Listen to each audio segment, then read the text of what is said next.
per noi sono un sintomo che il dicco che si è propagato e che sta dando luogo a questa eruzione stia tendendo a propagarsi ulteriormente verso sud. Poi temete anche che possa aprirsi qualche bocca anche più in basso?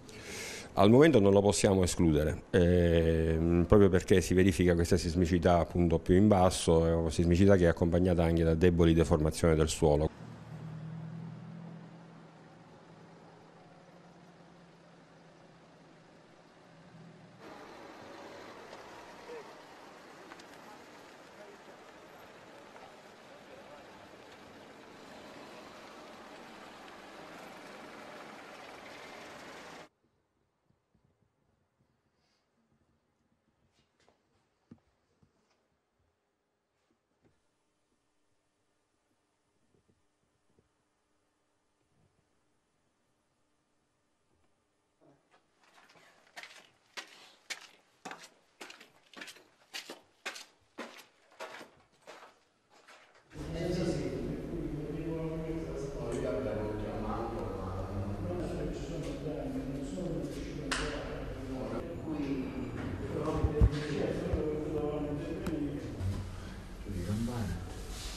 Ma qua c'è una salita.